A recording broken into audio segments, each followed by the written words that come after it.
Good evening and welcome to Bugajski Hour. It is good to be back again in Tirana to examine important global and local developments that affect the lives of all Albanians.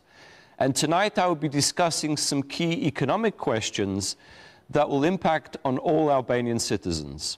And our guest on the Bugajski hot seat is Albania's Minister of Energy and Industry, Damian Gjiknuri. But first I'll give you my American perspective on the world. And my topic today is titled The Imperative of NATO's Revival. NATO Secretary General Anders Fogh Rasmussen has described Russia's attack on Ukraine as a quote-unquote wake-up call.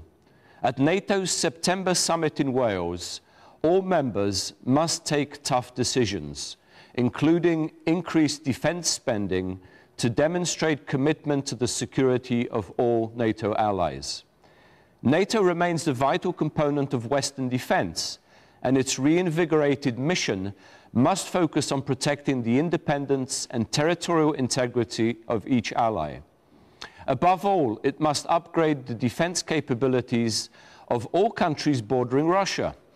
Strengthened alliance defenses can deter Russia's aggression, while a weak reaction will simply undermine NATO credibility.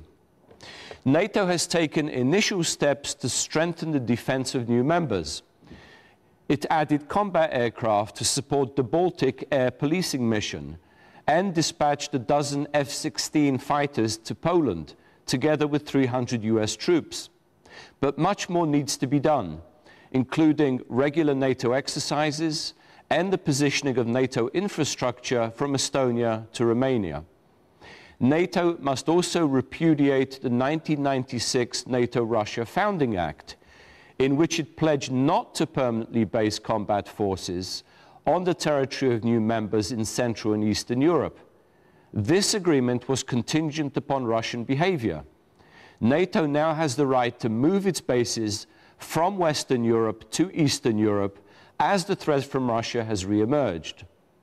For Moscow to understand the costs of invasion, Western defense aid to Ukraine, Georgia, and other vulnerable states must be increased. Ukraine's army urgently needs assistance to create a credible territorial defense force that would make Russian occupation costly. NATO's revived mandate can also be strengthened by inviting Montenegro and Macedonia into the alliance at the September summit. Simultaneously, Ukraine and Georgia need membership action plans to confirm that they too will join the alliance and that Moscow's pressure tactics will have the reverse effect.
It is time for the Bugajski hot seat, and our guest today is the Albanian Minister of Energy and Industry, Damian Gjiknuri. Thank you very much, Damian, for joining us today. Welcome to the show. Thank you for inviting me. A lot of questions, mostly about energy, but I also want to cover some of the other industries, some of the other sectors that you cover. Maybe we can begin if you can give us an overview of the energy picture in Albania. In other words, what is the structure of the energy sector? How much is available domestically? How much is imported from outside? Just so we know where Albania stands in this sort of energy mix, energy dependence. Right. Okay, and it's good you started with the energy. Energy is a hot topic in every country, and also in the coming days, it's becoming more and more important for countries, for European Union, but for any country in the modern world is fighting a lot to secure the energy, to have the, I don't want to call it energy independence, because maybe sometimes it's kind of archaic term, but every country wants to have a secure supply of energy to keep the economy going, to keep the population functioning, and the energy is like the oxygen for the body, and every nation needs it. How Albania stands in the energy sector? Of course, the energy sector, I can tell you straight away, it's a problematic sector. It's a sector which has inherited a lot of problems, especially the electricity sector, the power sector. Yeah, I was going to go into electricity. Yeah, the power sector is the most problematic one. Not only due to the fact that we lack the resources to cover all our needs, which also bring the question of supply on the long run, or supply with a sort of affordable price, but also of the question how it was managed, how it functioned, the market model, the financial structure of it, the financial situation of the power sector, which brings many challenges that this government have to deal with the energy, and which is a sector which will require many years of work. It's not something you can just easily solve it. You have a bullet points, you have a brilliant idea, and you roll out, and you have the results in 1 year. It will take serious reforms, serious issues, and especially some of the issues which are accumulated should be addressed now. Now, in brief, to be more concrete, because your question was very concrete. Albania, all our power needs are supplied by one source, which we have. It's water. So our energy is totally depending on the hydrological condition and the weather patterns. These have increased the vulnerability and the exposure of the country in years when we don't have a good weather condition. Like, for example, this year, as we speak, has been a good year with some little changes. Hopefully in the last days we've had some unexpected rainfalls and snowfalls, but in general there was no winter, which has increased the pressure for finding resources to import electricity to supply the needs of the country. And that brings the issue of the strategy for diversification and supply, the constant supply of power demand. So the power sector is the sector that is suffering mostly, due also to the fact that as I said, the market model plus the distributions part of the segment has been inherited in a very bad shape. And I'm talking here about a failed privatization. I'm talking about CES. Maybe there was a question. Yeah, I was going to come to the whole CES question in a while. So let me touch the real issues on the segment. So it's the distribution side, which has been failing a lot. Have accumulated a lot of debt, and it's been operated in a huge number of losses. And I mean the electricity losses, non-technical and technical. Technical are, let's say, at the range of 17–80%, but the rest of the electricity up to last year when we came to power was almost more than 50% of the electricity was unaccounted, was unbilled. Add to this also the low rate of collection, which was especially in the year of 2013. There was also the election year. The CES was out of the scene. There was a conflict, so there was no really a good care from the government side, given also the priorities in the election. And the situation deteriorated a lot by accumulating a debt chain which goes up to more than $1.1 billion, which is a huge amount, burden to the public budget, and also to the public in general. The other challenges in the sector is that the price of electricity doesn't really reflect the cost, which also brought the issue of do we have to increase the prices, and nobody's happy with increasing prices. And I'm not saying we have to increase the prices, but we have to tell to the population that our price doesn't reflect the cost of electricity. And the cost of electricity is a generation cost, which includes our own generation, plus the imports, plus hydrological risk, transmission and distribution. Distribution is the most failing part, which has increased the cost, but in the meantime, as we speak, there have been another vector, another dynamic, which very few people talked about it. They were more stuck to the idea that the Albanian, the former prime minister, I'm not here now just only to criticize the former government, but that's an issue that countries is facing, which promoted the idea of developing private hydropowers everywhere, but the scheme was not made clear to the people, and the scheme is very simple. Every new generation which is being supplied by the private money, which is sustained by the private investments, the bill goes to the government, goes to the public supplier, and at the end at the consumer price. Let us sort of dissect the sectors one by one in a moment. But before I come to that, a sort of general question, and you mentioned it already, diversification. How do you see diversification over the coming years? In other words, give me percentages. What percentage for which energy source? We are reviewing the energy strategy of Albania, where we're going to define the specific sort of percentage of quantity that will lead up to the energy mix. However, as we are developing that, I can tell you a little bit our strategy, how we see it, why we are working in this direction. Of course, hydro is good. Hydro provides cheap, in terms of cheap energy, but it's not sustainable, and is vulnerable to the climate pattern. It's not reliable necessarily. Reliable. So therefore, we have to look for other sources. And a natural source that comes from not only mine, but which is becoming concrete now, it's related to some other strategic developments, which is the gas pipeline coming from the Caspian Sea towards Italy. The top is a good opportunity for the Albania to diversify its source. We do have a power plant which is unfortunately lying idle in Vlora due to some technical problems which we are going to repair. This plant is meant to work with oil and gas. Oil is a very expensive source to use as a sort of a backup or baseload energy production. And gas, it's a more natural, it's more clean, and it's more affordable. And we are looking to use the gas, part of the gas, which will come through Albania, but most of the gas will go to Europe, and we know that. But a portion of this gas, which will remain for the Albanian consumers, to be gas for power.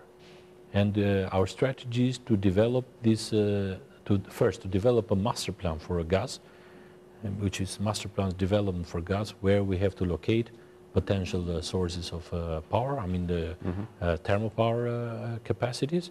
One natural one natural installation is the thermal power in Vlora, which we are working also with the International Financial Institution to fix the problem, to make the feasibility study for conversion into gas. Even it is, I mean, when I mean conversion, I mean the installations to send gas there, because this plant is working by gas, and to expand this plant if it's necessary, or to build another one in order to supply our base load needs. This is one element of diversification.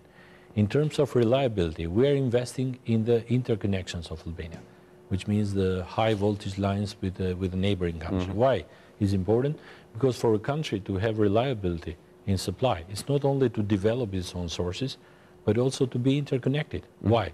Sometimes you have to import, but in the meantime you have to export when there is need to export.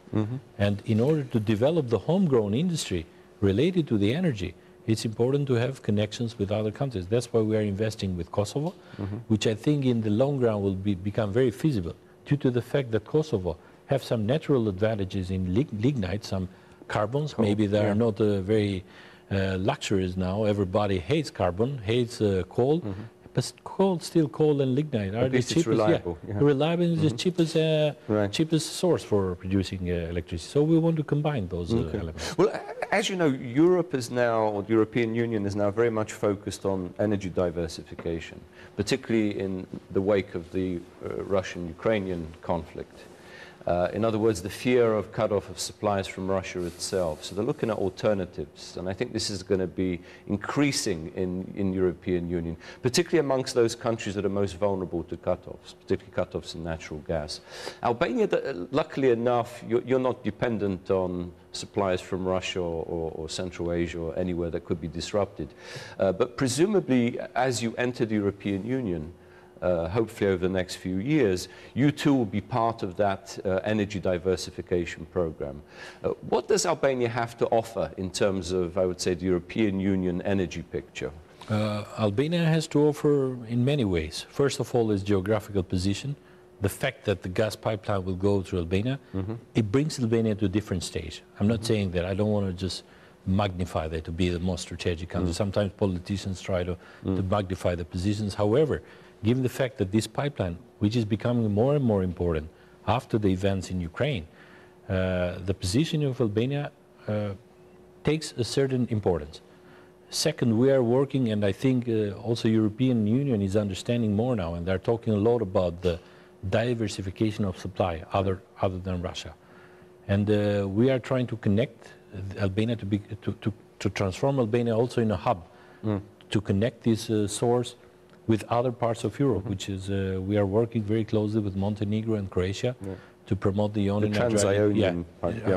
Adriatic pipeline. So that would be another venue, and Albania will gain more importance, not to the fact to be, because we cannot, not to use this strategic position to create problems vis-a-vis European Union. It's out of question, but it gives Albania a special importance now. We can use in our own benefit to strengthen the position of the country, but also to contribute a lot to European Union. And I think Europe now have to take some lessons. The crisis in Ukraine have learned a lot that dependency on a certain country is not the right policy for European Union. And European Union must dedicate efforts and finances, and in that case also bring to the attention of, and I made some days ago also in a conference in Zagreb, I said European Union must also support financially those projects, which goes in the benefit of Europe. Right. For example, not only just providing money for feasibility study, but concretely investing, because this is strategic infrastructure. This is an infrastructure which maybe businesses at the beginning are reluctant to go for, and you need strong strategic partners to invest. However, the business always sees the economic side of it immediately. Where is the immediate gain? But when it comes to energy and the energy supply, and especially the gas supply, even it's a private sector domain, still it's a high public interest there, even for European Union. That's why it's a regulated market. That's why it's a market that the European Commission always pays attention and promotes diversity, because they know that the impact that the lack of supply or reliable supply can have are much higher, rather than to leave it as a kind of an open issue to be solved by private businesses. That's why I'm saying it's time for European Union to pay attention to this development and provide direct financing to make the infrastructure possible. Right. Without the infrastructure, the supply, the reliability of the supply would be always a future dream. So the argument would be that Albania, as a potential EU member, is a contributor to European energy security, whereas unfortunately some countries already in the European Union, particularly those that have signed on to South Stream, which is this Russian planned pipeline which beat out the Nabucco West deal into Central Europe, are actually increasing that dependency unnecessarily on Russia. And as you know, Gazprom is now under investigation in terms of unbundling, in terms of its monopoly position.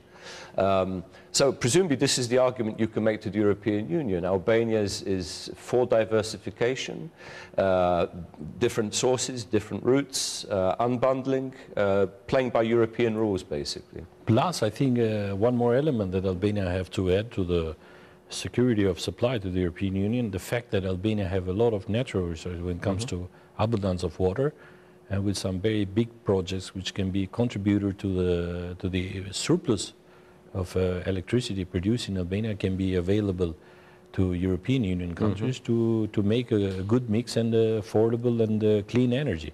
These are elements which also add to the sort of the bigger picture. Yeah. But as you said, I mean, some countries, also Europe in the past, they have a very strange relationship when it comes to energy security with Russia. They want the cheap price of energy, but then sometimes everybody wants a cheap price, of course. Sure. But in the meantime, when you become dependent to one customer, you are completely vulnerable. So now it's time that those political crises are, for one thing, they serve, in my opinion, and maybe I'm going beyond now. I'm trying to become a political strategist, but everybody do that. Energy is a security question. It's a security question. Those crises, they learn a lot and now it's time for Europe to think differently when it comes to dependency. And they can use the Southeast Europe, especially Albania, as a platform, as a good example to diversify the routes, and Albania and Greece and other countries can play a significant role as a different route for their diversification. Just Europe has to invest a little bit more, not only pay attention, to dedicate some resources which will be far better in the long run and will pay off when it comes to reliability and all other elements which are related to the energy security. Let's turn attention now to domestic level, particularly some of the domestic problems witnessed in the energy sector, I suppose over many years. Your government has revealed massive corruption in the energy sector by the previous government. How precisely would you say has this affected energy security, state budget, consumer prices, and so forth? And beyond that, will anybody be brought to account for some of this corruption? Do you plan any investigations, any trials? And at what point, basically, will the Albanian energy sector be fully transparent and non-political? Now, we have to see the transparency in various dimensions. One is what we actually will do in terms of to make it more transparent, in terms of the all the contracts, the races, how open is the sector, and we are working with it. Second is what you've done to unearth the past. And of course, unearthing the past is not an easy thing. However, we've done what we could have done. I mean, we did what we could by also denouncing people in the prosecution office, various officials who have infringed the legislation when it comes to transparency, the fair competition. And unfortunately, the justice system in Albania is very slow to react. And I'm not going to open this chapter now because it's another thing that Albania is suffering of, the lack of accountability in the justice system. But that would require another program to discuss about that. I'll get the justice minister. But in terms of tools and measures, what we are doing and what we first of all, we have, as you said, we have inherited a bad situation due to the unplanned policies plus corruption, I guess, in it. Not I guess, but in reality. Unplanned policies, as I said, promoting various independent producers, maybe that was a good idea at the beginning, but nobody took into account the real price of it, which is a challenge that we have to face. Second thing, when it comes to transparency, many contracts were not also transparent. We still don't have a transparent register of all concessionaires in the ministry I'm running. And for the first time, I've dedicated some resources, and I'm working with some organization to make this register available to anybody. We will create more accountability, how the contract has been implemented, and accountability in terms of what would be the future, the competition, the future contracts. Many of these contracts have failed also to the fact that they haven't found financing. Some of them, they were simply contracts given to specific cronies or politicians which were intended to sell to the others. So they created an entry fee to the sector, which is not necessarily good. It creates obstacles to the serious investors, and that's why many of these contracts have been there on paper and no implementation has rolled on due to that fact. So this is another element that we are changing differently. We are trying to give the sector breath, which means we have to design a proper scheme also with the new legislation that will create a private demand, liberalizing part of the market, which can serve as a consumer for some of the private investors, and to transfer the burden from the public sector. I mean the cash in that case, the energy corporation, which is a public utility in charge of supplying the electricity to the population, to transfer it to the private market and give some liquidity to the sector, which is tied now in a sort of a chain of debts and in a kind of illiquidity.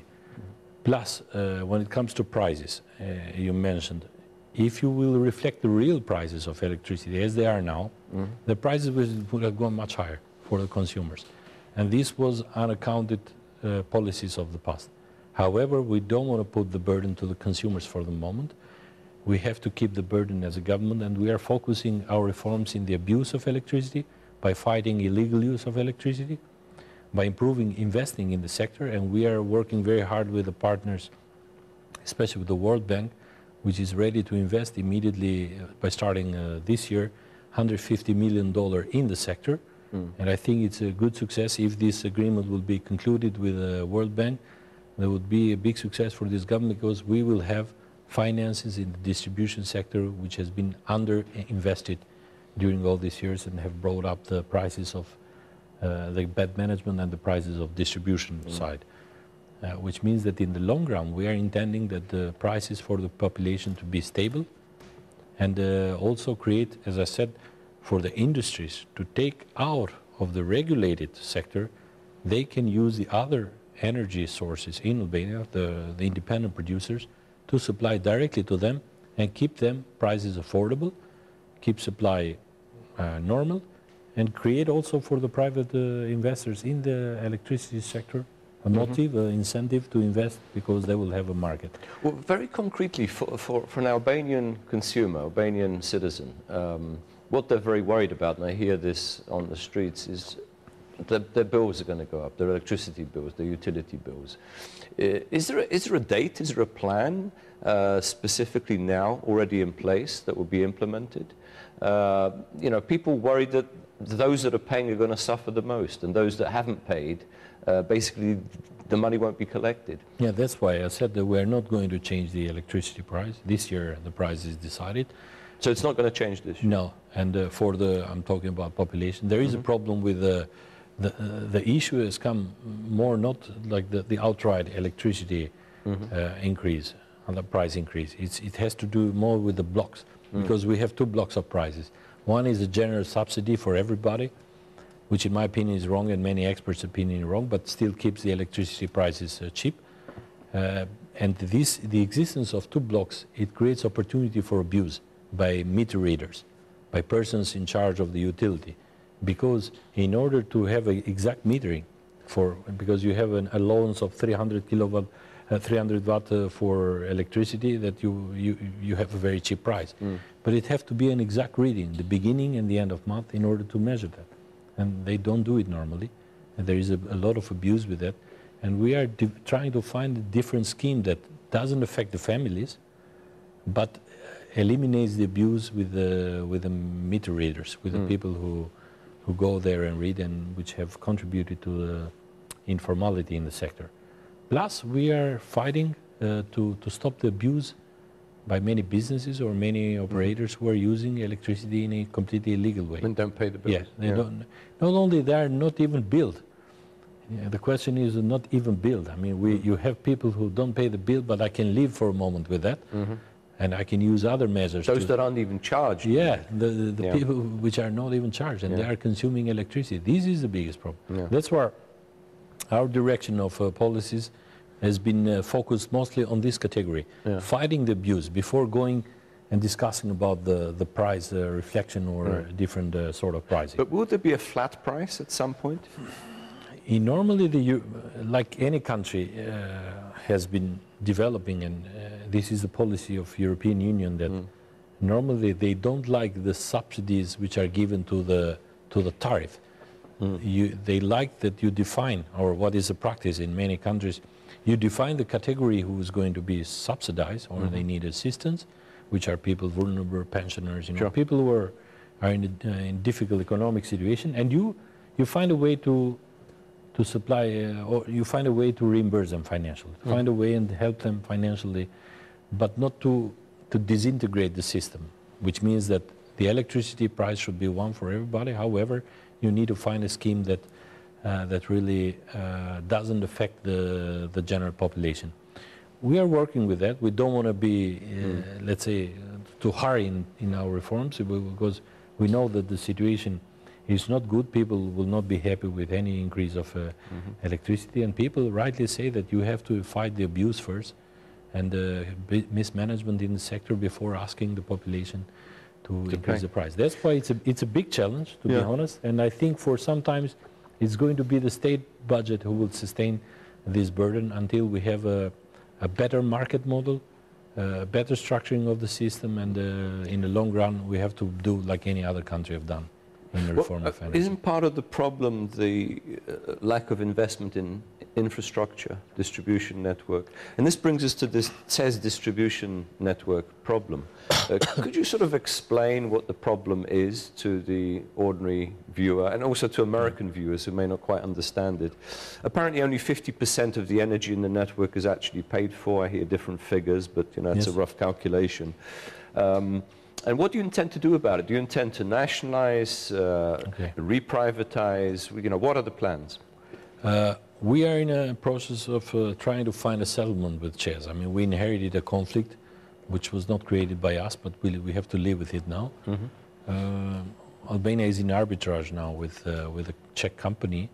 However, given the immediate needs of the system, the requirements to do investment there, to find partners, international financial institutions or banks to invest in the sector, you need to have hands untied, which means you need to own this company. As we speak now, we don't own this company. We administer by a forced administration appointed by the independent regulatory authority, which is also not normal. It cannot go like this because the regulator normally should be in the position not to administer a utility. They have to monitor the market and to enforce the rules in the market, but when you own a utility, you become a judge and the prosecutor in the meantime, so it's an ambiguous situation. Plus the fact that we need to invest there, we need the clear ownership. And in order to get the clear ownership is two ways. To nationalize the company by fair compensation or maybe zero compensation, maybe because the Czechs didn't perform well. The second is to find an amicable solution, a solution which will not harm us immediately financially, but find a way that mitigate their interests, but in the meantime mitigate our public interests and take the ownership of the company, which means the company should be under state control. The state will own the shares of the company, restructure the company, make a better management, commercialize it, and prepare it maybe for a future, privatization. After we have made all these necessary reforms, which are required also by the third package of the European Union, because ČEZ, as it was a pure monopoly in distribution and in retail, and nobody normally... You have to unbundle. Yeah, you have to unbundle it. You have to create also a deregulated market, and this is a big challenge. However, now is time. That's why we have opened negotiation with Czechs. I hope there will be a solution in both parties' advantage to take the clear ownership of the company, and after taking the clear ownership of the company, to provide all this assistance, international assistance, World Bank, EBRD, other financial institutions. They have been ready to promote investment in the sector, and we are working, because without investment, we have to understand it. The system is deteriorated completely, because it has been more than 8 years, nothing has been invested there. Because the previous government, before they prepared for privatization, they didn't invest anything in order, because they will say we will sell this asset, so why we should invest? 2007, 2008. After the privatization, Czechs, they invested very little. They mostly invested in a sort of facelift to offices, other things, but not really in the transmission lines or in the substations or in the metering. Now, as we speak, we have 270 customers without meters. Even that requires an immediate investment, which means almost 25% of the Albanian customers are not billed. And this is something very problematic. So, because we need immediate investments, we have to find a quick solution about this. We cannot linger in a long arbitrage. Arbitrage is another solution, but arbitrage will take many years, financial resources, and will... you probably win, you probably lose, you will probably end up when you probably would have solved this issue now with a more... Well, how long will this process take, do you think, in your best estimate? I think by June we will have a solution. Whether it should be an amicable solution or otherwise, we have to find a different way, an instrument to take the control, legal control of the company and fight the arbitrage until the end. But we have to take the legal control of the company, which means the ownership of the company in order to promote investment. Are you supported by the European Union in this process?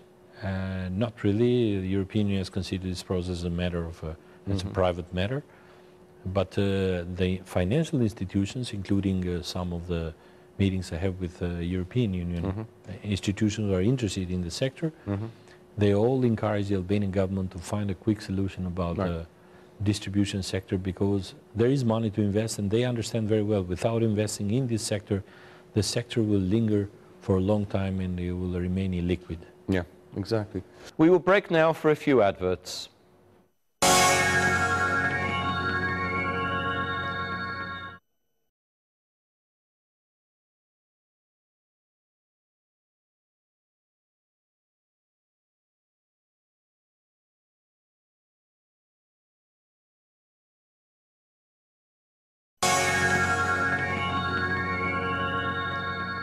Let's turn, you mentioned right at the beginning hydropower, how important for the electricity sector, for energy, for power in general, hydropower is.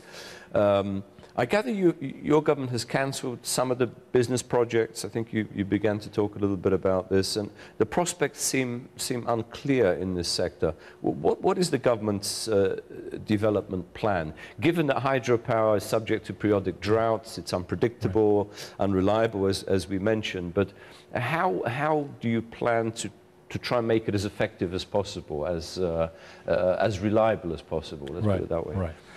Right. Of course, we want to promote the investment in the hydropower sector, but investments which are reliable and sustainable. Mm-hmm. What I mean by this, I don't mean that, like the former government chose this policy, everybody grab a line of water and come with a project to me. You cannot do like this. This is not the way to do.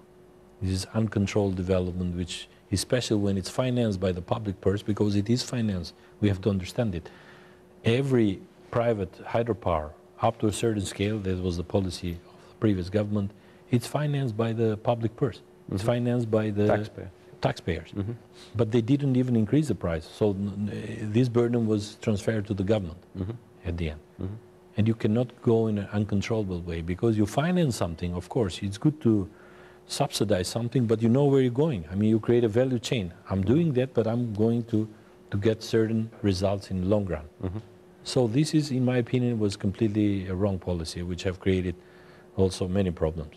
Now, how we are going to address it? What we have cancelled illegal things. We have cancelled projects which have been awarded during the transition period of the government, which normally any government, when they lose power, they are just a take-care government. They hand over the power. They don't really take decisions which implicate financially the incoming government. This is a normal political logic. The second, we are trying to cancel the projects which are paper. These selling papers, these sort of notes that they have taken and they try to sell. They haven't done anything on these years, and we want to cancel them in order to recover those rights, those licenses, and in order to award to the people who really have plans and which fits with our planning in terms of the future energy. But there won't be any political favoritism in the awarding of contracts? No, it's going to be open tender, and without bonuses, because now those projects belong to the government. Mm-hmm. And there is no this mechanics of a certain company gets extra bonuses because they've been the first one. Mm-hmm. In that case, those they have the ownership of the government, so it's going to be a free competition for that. Another element that I want to touch is we are trying to promote some big projects in the hydropower. I know they are difficult, but they are more interesting in the long run and more needed for the country. For example, Skavica, Vjosa, or any other big project we have, hydro dams. We are trying to develop schemes, business model that attracts private investors, but in the meantime defends also the public interest. One project which is going on is the project of Statkraft in Devol hydropower. They're building a big hydropower there, which will add a lot to the reliability. It's an investment based on the private scheme, doesn't need any incentive from the government, and these are the type of investments we are trying to promote. Also for Vjosa, we want to invite a strategic investor who takes his own risk. We provide the maximum time for the usage of water and for resources. They have all the licenses, they can have all the licenses, but they can contribute with their private financing to make this project run. Not to put all the bill to the population or to the public, let's say the customer or the public purse. So these are some of the issues. Now, what we're going to do with the current, because we have inherited many contracts from the previous government, we're trying to create a market for them, a private market, and slowly to put also the private independent power producers in a scheme that they can supply this market. So reduce the import, but they can have a market and the market become liquid. We don't want to put more burden, as I said, to the public sector for new investments. Because one thing, and I want to repeat, which for many times in the Albanian discourse have been missing, is that any of these private investors should be financed by the public person. People didn't know that. They always thought it's a private investor risk, and the government never explained to them. Now it's time that we are talking very openly with people. Of course, I'm not in a very comfortable position because I know some of the businesses, they feel they're being hit. But they're being hit because of the lack of liquidity, not because of my policies. But the situation, it's very easy to suck businesses in a government scheme and say, here we are, we will honor all the obligation, come and invest. But I don't have money. And you create all these arrears and it accumulates. And it comes to a point that when it comes to energies, the government should react. It cannot just go like this because somebody has to pay. And that's why I think it's time to revise the complete strategy how to deal with private investment. But I believe, and I'm telling you, there are many projects which are viable economically. And if there would be a demand, there are many industries which demand the energy in an affordable price. And hydro, it's an affordable way of producing electricity. And if those demand will grow in Albania with the development of various industries, I'm sure there will be a future for many of these private projects.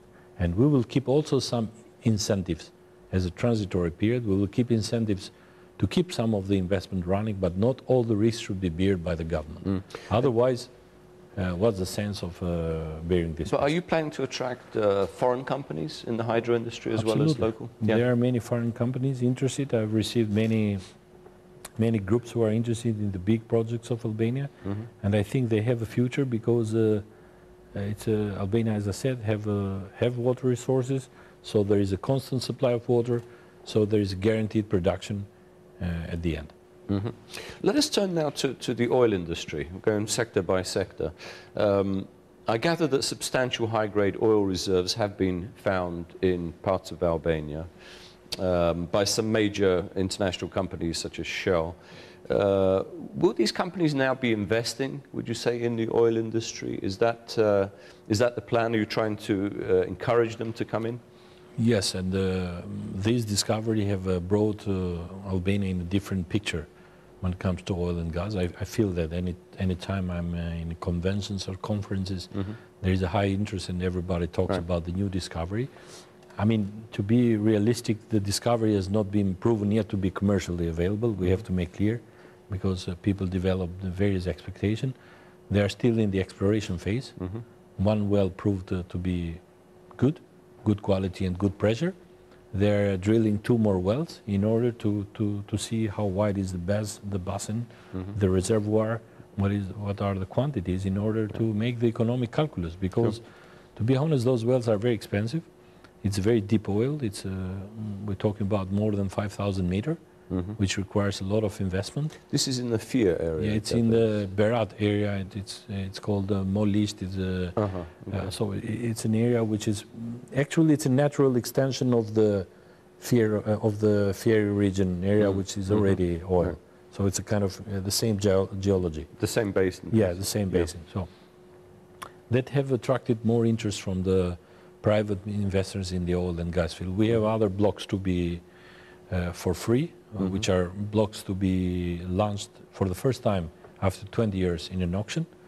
And we are working very closely to prepare a set of rules, transparent rules, to increase the competition and to auction them. Not like they have been issued in the past, when one company presented a request and it was awarded an oil block, and sometimes they have done nothing. May you see any other blocks in Albania, they haven't done any investment because they were just people who wanted to get the license and try to farm out, to find somebody, an investor, to get those blocks. But it's not, if you don't invest in a preliminary phase to have good data, good seismic, you cannot even attract an investor. And that's why now that the prospects for oil are good, and if this will happen, will be true, it will immediately, this field of as we talk of Shell and Petromanas, it will be as it is expected. It will increase the Albanian oil production more than 50 or 60%. as it is now, which is very, very good news.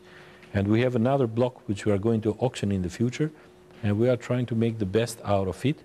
And if that will also be successful, I think Albania will have a very good production of oil in the future, which will be a very good news for energy supply for the country, and which for development also of the homegrown industry of petrochemicals. Also, I think important for the Albanian budget. I mean, absolutely. To what degree? I mean, I've heard some criticism that Albania hasn't profited enough from its oil reserves, from its oil industry.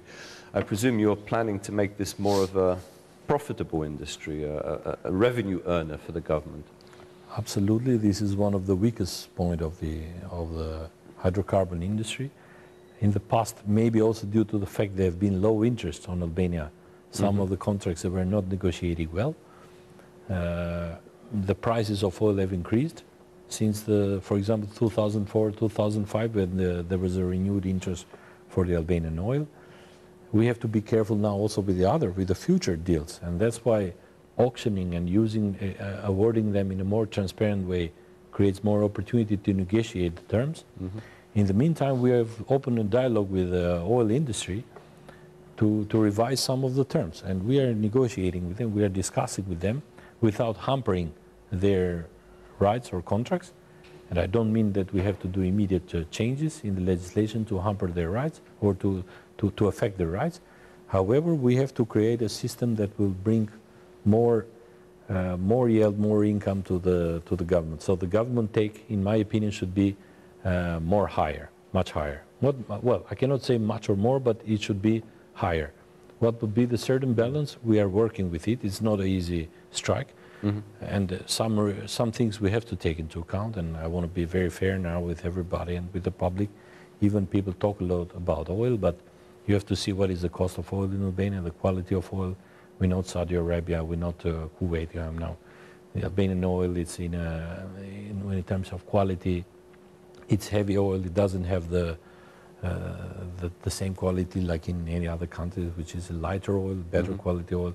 So those elements should be taken into account when you negotiate oil contracts in the future, and also the current contracts. And that's what we are doing. Not to hamper the business, not to affect the investment in the sector, but in the meantime, to increase the government intake.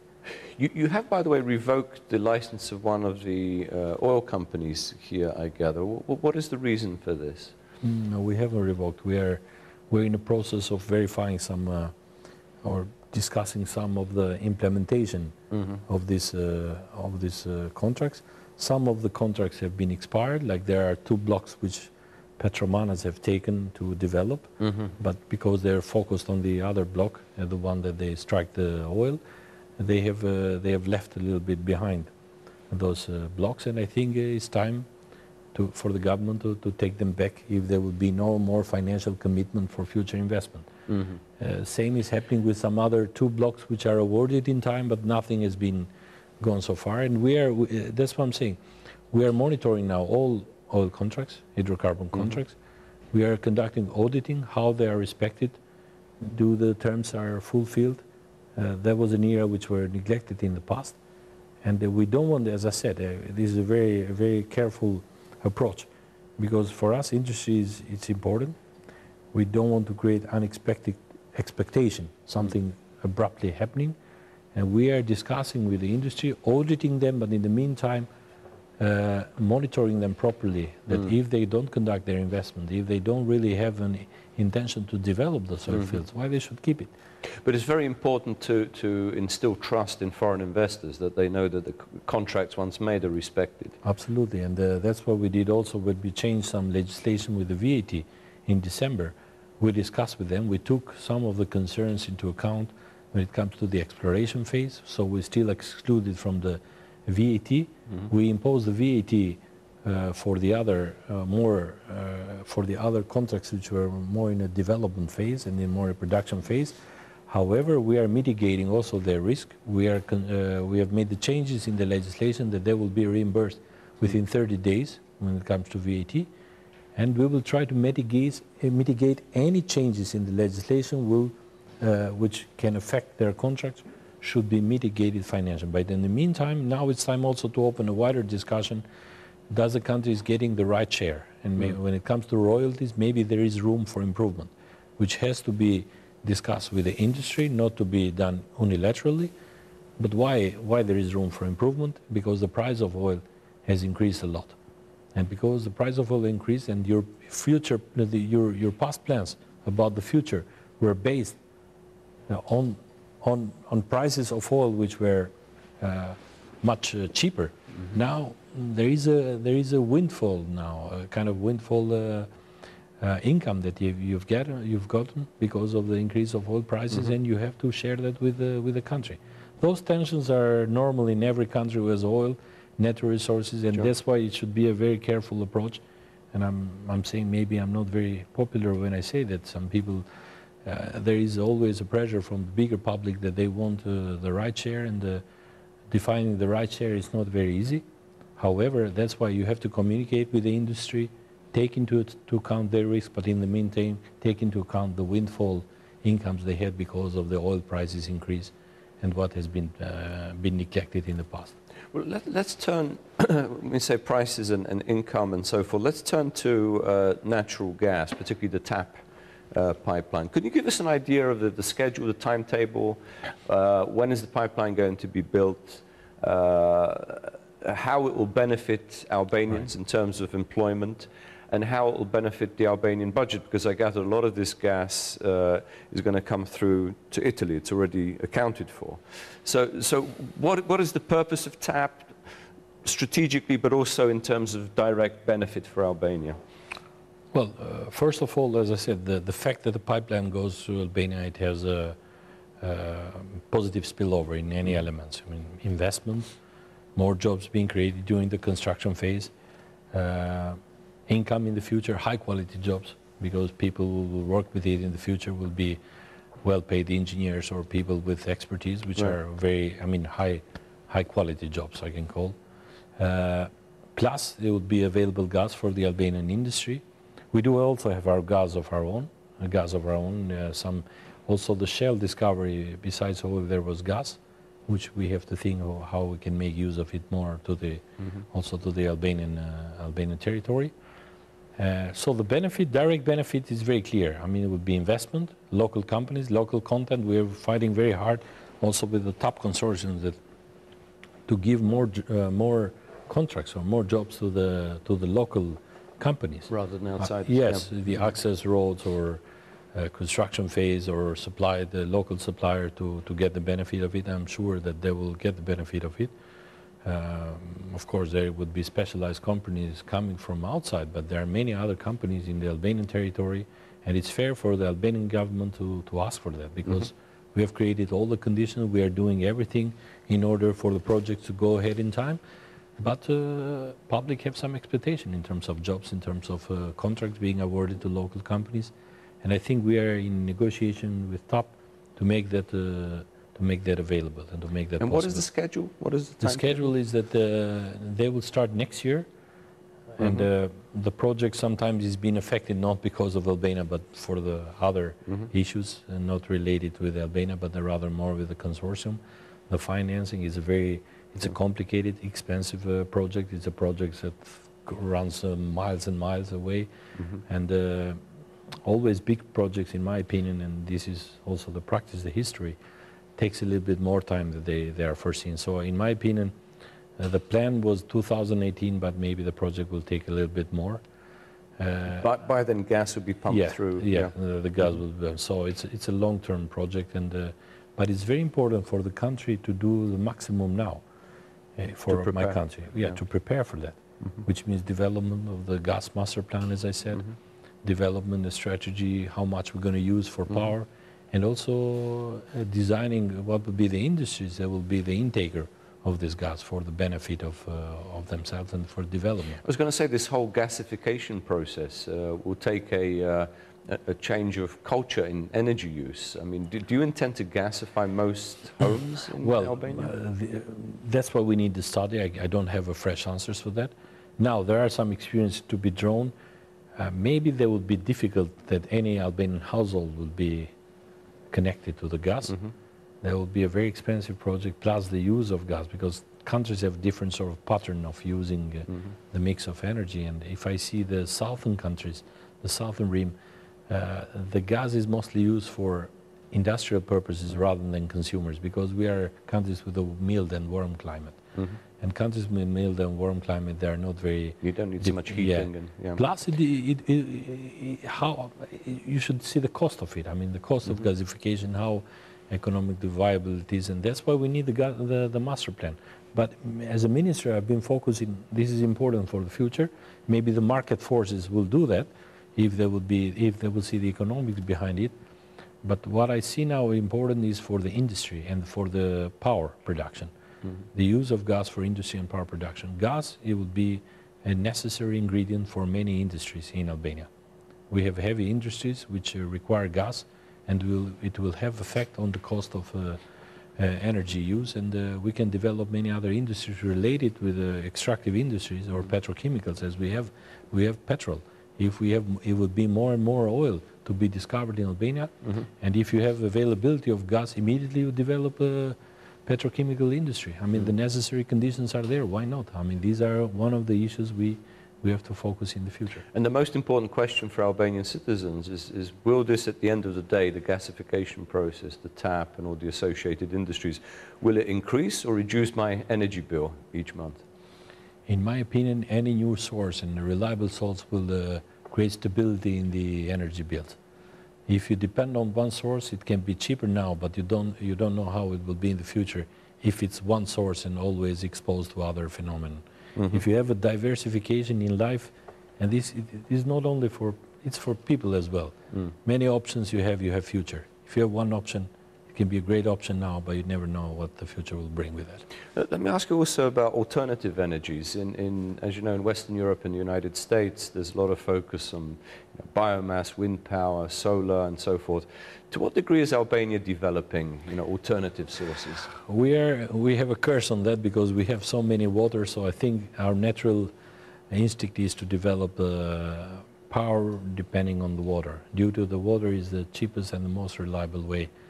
Because the other energy sources, renewables, which are called in the common language now in Europe, they need a lot of subsidies, to be honest. And as I said, we are having problem to subsidize even the new hydropower, let alone the fact with hydro or biomass. There are policies in European Union. Many countries are questioning those policies, to be honest. It's Germany who promoted this policy for their own reasons, and it affects the policy of Europe. But it's a policy which needs affordability in terms of financial sustainability financially. Which means governments have always to transfer the burden to the consumers or provide government schemes in order to improve that. This is not the greatest challenge in Albania when it comes to renewable, because Albania is 100% of our electricity is based on renewables. There are rooms for improvement, of course, in the future when we'll have diversification with other, maybe also with hydrocarbon like gas. We can see, and that's why we are working with a strategy to try to increase maybe some usage of photovoltaic. Maybe that would be good. The solar energy can be good in some areas to be combined with the other energy sources, but they need careful studies. As we speak now, with the current scheme, it's not favorable in terms of financing. They come still a very expensive project for Albania, and we have other issues to deal. Unless we have to be very clear with the people and say that you have to sustain this burden for a long run in order to diversify. But if you ask me, I mean, we are trying all what we can to diversify also with other renewables. However, as a minister, my most important target is supply and with affordable price. This is good for consumers, this is good for industry. So we're not going to be stuck to some idea of renewable if we don't supply the basic needs of the population with energy or the industry, which normally should become from hydro or other sources like gas in the future. Thank you very much. We'll break now for some adverts.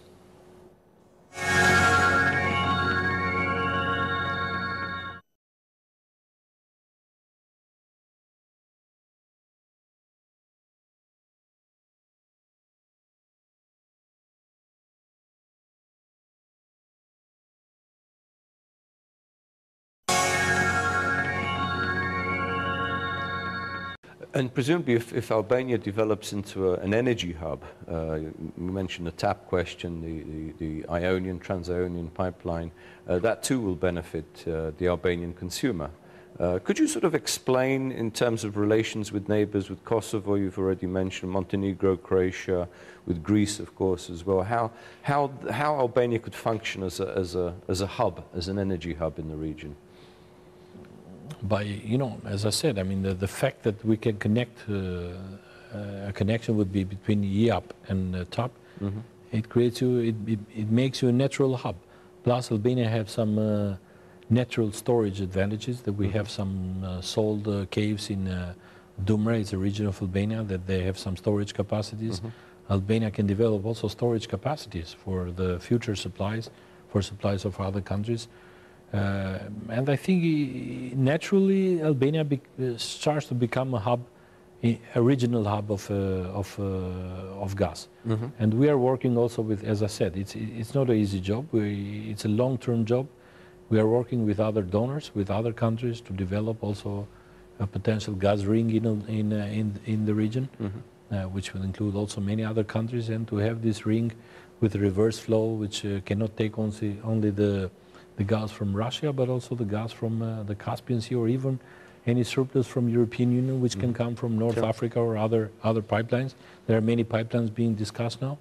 So, and creating this ring, and also Albania with some storage capacities, and having a connection of two pipes, it will have a quite important role. So this would be plugged into the bigger European system? Yes, absolutely. Now all the networks are interconnected. Europe is very interconnected.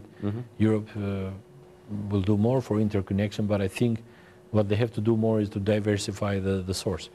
And I think they will do that in the future, and the interconnections are there. They have to invest in more pipelines, but if there will be more sources of gas from also other parts of Africa or Middle East, and because there are great discoveries, you know, in Cyprus and Israel.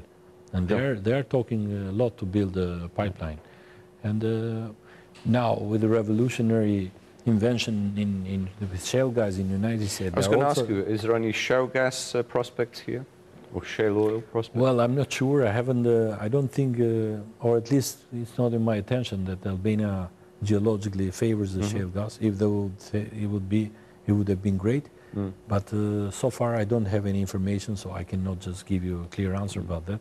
I know that there are some parts of Europe who are potentially more inclined to the shale gas naturally. The geology favors them. It would have been great, because shale gas has been proven a very cheap source of gas, and very reliable in that sense. The United States is talking now to export more, and that would be good to diversify also the sources of gas for Europe. Of course, the more, to be honest, there is a tension here that the cheaper the shale gas and the more supply from the United States, maybe we'll put into danger some of these pipelines. That's a natural tension. Why build them if we can get cheaper? Yeah, that's true. But I still believe that the pipeline up to a certain distance, that will be the most favorable, the most reliable source of natural gas for Europe. We've spent most of the time talking about energy, but you also cover other industries. Could you give us a sort of very brief overview of industrial development strategy of this government, aside from the energy sector? You know, what are the key industries? What are their prospects? Mining also. I'm in charge of the mining, and mining industry is an important industry for the country. Albania is rich on natural resources. We have copper, we have chromium, various minerals, bitumen. We have many minerals, and there is a high interest. In the past, not all the policies have been developed in the right way. They have, instead of encouraging the serious investors, they were more fragmenting pieces or mining rights in a way that they never really grow up. Because if you treat them in a primitive way, or give the licenses to small player, they will never aggregate to create a strong industry, and they will fell prey of the competition always. We are putting a discipline on the mining now. We have started by disciplining, monitoring the mining, taking off licenses which are against the law, and we have taken off more than 140 licenses so far, licenses which were not performing, or not paying rents to the Albanian government, or not paying the other financial obligation to the government, so we took them off. We are doing now the new changes in the legislation for mining in order to encourage a stronger industry related to mining. And mining is an opportunity because not only to unearth the goods which are on the ground, but to create associated industries with that. Albania had a tradition on the past, and two elements, in my opinion, are needed for that: a right policy to encourage the investments to have a better concessions in terms of territory, in order to exploit those mines, to unearth the minerals, and encourage them to enrich and refine those minerals in the country. Because right now, what we see, most of our minerals, they go as a raw material for export. And so to process them here? Yes, to process them here, to refine them, to process them here. This is also true for oil, which there are incentives to develop the refinery industry and the other petrochemical production. And also there is, in my opinion, there is enough incentives if with the right government policies for the processing industry in mining. There are some developments recently. There are more interest in refining minerals here because the rich minerals are gone. They are now being depleted, and they are the poor minerals. But the poor minerals, to make them value, they need investment. And another element which is related with the energy sector is important with it. Besides the besides the right policies to encourage the development of mining industry and industries related with mining, another element is the price of electricity. Because those industries are energy intensive, all petrochemicals, the refining, the processing industries. They need all affordable price of energy and the sustainability and the let's say the reliability of supply. And that's why all the policies which affect the energy sector will have a direct effect on these industries. And we are working on two tires. That's why we want to create an open market for energy. That's why we want to put all these independent producers directly to the consumers of energy, industrial consumers, in order to have a reliable supply. That's why we're investing also in connecting Albania with other networks, because there are sometimes surplus of electricity, but there is a lack of connection or capacities to trade. By putting them, we have a strategy to develop many of these extractive industries in nickel, in chromium, in copper, and petrochemicals. And I think the chances are very good that if we manage to solve the issues with electricity, the power sector, and with the right policies also in the mining, and we are working in this direction, more processing industries will be developed in relation with the so-called extractive processing industries. So in terms of job creation, how do you see this developing? Can you give us a sort of estimate of absolutely, they create jobs. Of course, they don't create that much jobs like, for example, the façon sector, the sort of light industries that we're talking about. And the Albanian government also have promoted this type of investments. Those investments maybe can be vulnerable in the future. However, they are a very good source of employment because they are labor intensive. All these textile, shoes, and the Albanian government recently, we are preparing also a package to promote this industry. We also have created a facilitative legislation for them to have access to government properties in order to build their factories. So these are easy things that can mitigate the demands for employment. And the other industries that I was talking, they are more sort of long-term, more high-quality jobs, more intensive in capital, but also intensive in energy. But in the meantime, they can create many added value in the country. If you create a petrochemical industry, which it can be, it's not a fantasy. Albania had one in the 70s and 80s. Of course, it was an isolated system that was based on a... But if there is petroleum here, why not you develop the refinery? They're very close to the source. And if you have a refinery and if you have gas, why don't develop other chemical industries? Which maybe some countries, they want to stay away of it, but I think Albania cannot afford to lose those chances. The same with the mining sector or industries in relation to the processing of minerals. When we have chromium here or copper, why don't develop the industries that process these minerals? Well, let me ask you sort of bluntly, in terms of the mandate of the remaining mandate of the government the next 3 or so years, as a result of your industrial policy, energy policy, would you say that living standards will go up? In other words, will employment prospects increase? Will earnings increase? Will the cost of living not skyrocket? In other words, can the Albanians expect a better economic environment for themselves, their children, over the coming years? Absolutely. If all these policies in place or all these industries that we're talking will get in shape and develop, the spillover effect will be always positive. If it's more employment, more industry, more added value in the country, the GDP will grow, and also the distribution part of the GDP will grow. It means that the more people get employed, they will have a more steady income, and absolutely any economic development will trickle down, will offer positive effects to any part of the population. That goes without saying. So you're an optimist? I'm an optimist. Albania, if they implement the right policies, and some tough measures are needed now, at the beginning of this mandate of this government, and if we be more transparent and the state to have a more efficient state, also in other elements of the public administration, but I'm not going to touch them now, Albania has a future, because Albania, it's a small country, it's well positioned in Europe, it's a good location, it has great potential in tourism, many natural resources. They can become a constant source for developing various industry in relation with them. But is there sufficient political consensus? Because this sort of program will carry on to future governments. Is there sufficient political consensus on such a plan, development plan? Well, I think there is no discussion in terms of do we need a consensus about the development plan. I think sometimes in Albanian politics the consensus are needed for some basic political issues or institutional issues, and very few is being talked about the economic side of the society.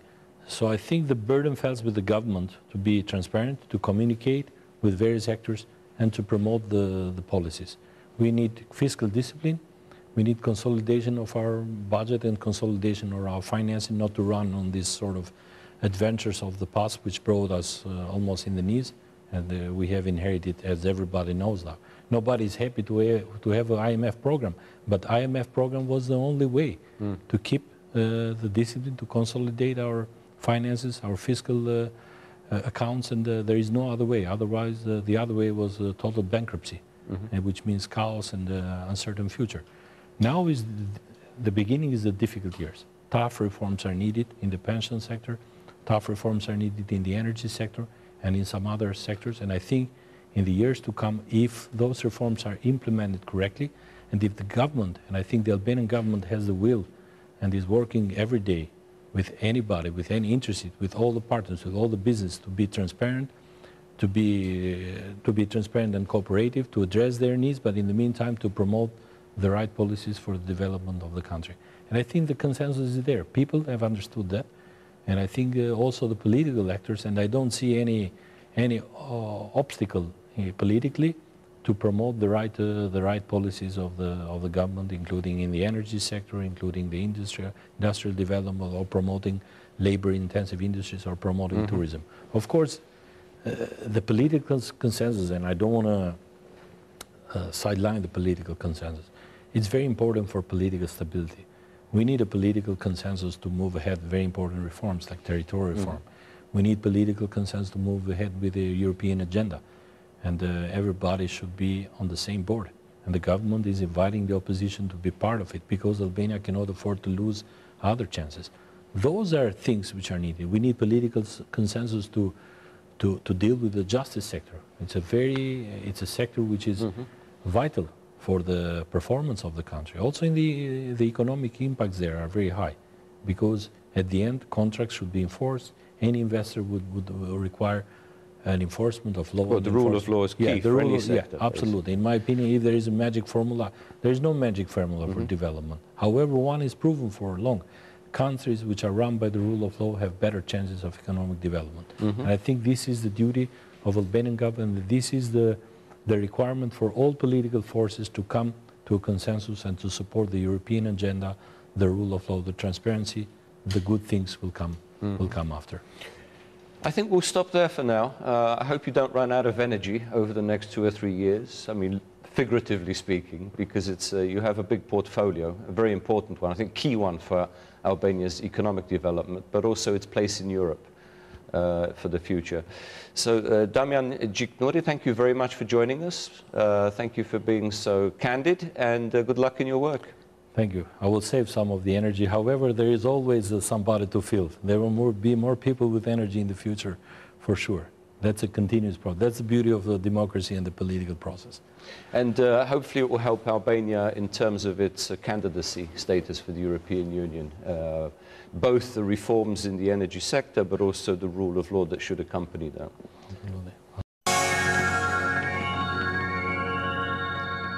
My second commentary today on an important European topic concerns how the West-East crisis impacts on the Balkans. The Russia-Ukraine conflict is reverberating throughout Europe and evoking memories of the disintegration of Yugoslavia. While the US and the EU announced largely ineffective sanctions on Moscow for its annexation of Crimea and its threats to further partition Ukraine, the Balkan response has also demonstrated some division and confusion. Kremlin actions have underscored the contradiction between state integrity and national self-determination. Serbia finds itself on both sides of the West-East divide. Belgrade's close relations with Moscow have placed it in an uncomfortable position of supporting its own territorial integrity regarding Kosovo, while muting its opposition to Ukraine's partition. Russian officials reassure Belgrade that the annexation of Crimea does not mean that Moscow will support Kosovo's independence. And in Kosovo, there is an opposite contradiction between support for Ukraine's territorial integrity and, of course, justifications for Kosovo's independence. Officials need to more clearly specify the clear distinctions between Kosovo and Crimea.